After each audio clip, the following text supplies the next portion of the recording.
law imposed in South Korea is part of a war against the global Communist Party, with the United States cooperating with South Korea to fight against the Chinese Communist Party.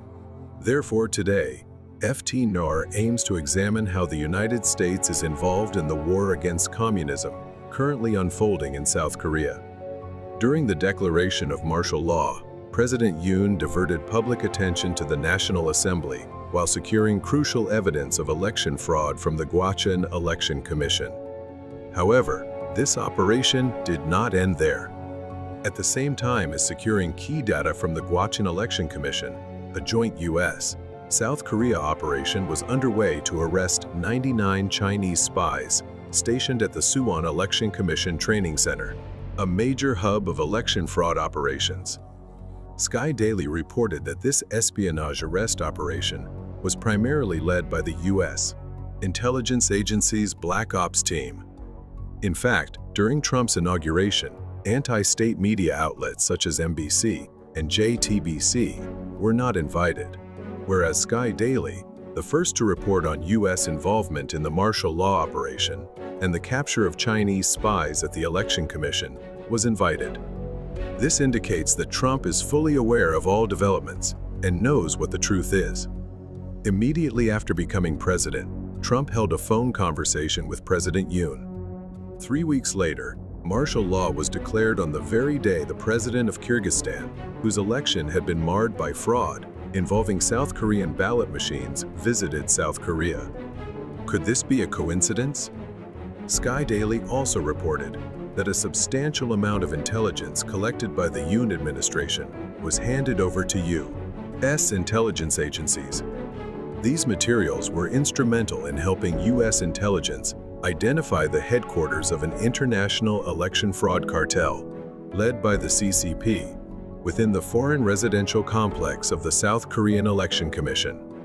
Furthermore, U.S. intelligence agencies had been working closely with South Korean intelligence for years, tracking and gathering information on Chinese espionage networks in preparation for their capture.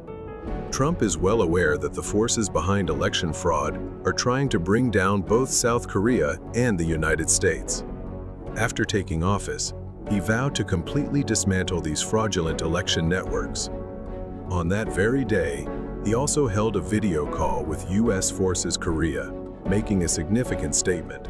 So, could I ask you, how is it going in South Korea right now? How's it doing? You have somebody with pretty bad intentions, I guess. We're ready to receive you, Mr. President. Well, thank you very much. Is this man central casting or what? Trump knows exactly what is happening. Trump is praising the U.S. military for successfully carrying out an espionage arrest operation in South Korea, calling them heroes. Reports indicate that during interrogations, the arrested Chinese spies admitted not only to interfering in South Korean and U.S. elections, but also to manipulating online discourse in South Korea. Specifically, the Chinese spies were found to have developed and implemented an advanced AI-powered macro system known as Project Wooden Man, Kijin. This system trained AI to post comments online as if they were written by real users, allowing for highly sophisticated online influence operations. Given China's rapid advancements in AI through projects like DeepThink, this is an issue that cannot be ignored. If Chinese AI technology is applied to election fraud, elections worldwide will become meaningless and freedom will vanish.